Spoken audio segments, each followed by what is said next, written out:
One of the biggest hurdles in customer retention is getting your customers to let go of their legacy systems.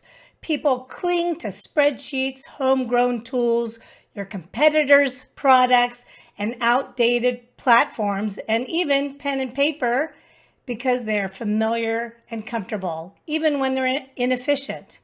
As long as switching costs aren't too high or painful, people will quickly fire your solution and revert to the more familiar approach. So unless your customers deliberately fire their legacy systems, then adoption of your product will stall, and then customers will be at risk of renewing. And what happens is there's confusion builds when you have competing systems in place, and all the double work erodes trust because employers are maintaining two systems in parallel, so their productivity drops, frustration arises, and your product and your solution and your company don't look great. So when users can choose between the old and the new, most people default to the familiar to the old due to the inner workings of the brain because the familiar seems more appealing. And I addressed this in 2 prior videos about loss aversion and sunk cost fallacy, which are some confirmation biases that subconsciously people get stuck staying with the old and familiar. And people will always seek alternative solutions if they find an easier, better way to accomplish their essential tasks. Ultimately, people are more loyal to the jobs that they're doing than they are to your solution. So they're going to switch to that as long as the switching costs aren't too high.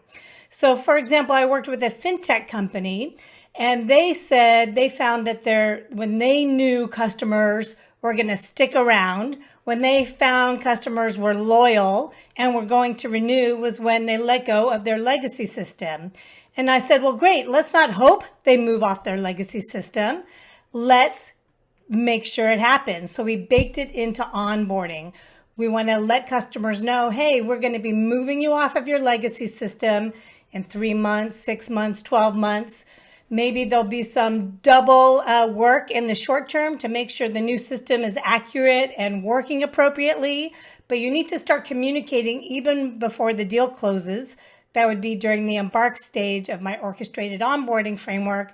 Then during the handoff stage, the kickoff stage, the adopt stage, you need to keep iterating, having cutoff dates, helping everyone know the why of your product and the new solution and the why of letting go of the legacy system so that everyone can really dive in and embrace the new approach. You want to have specific dates.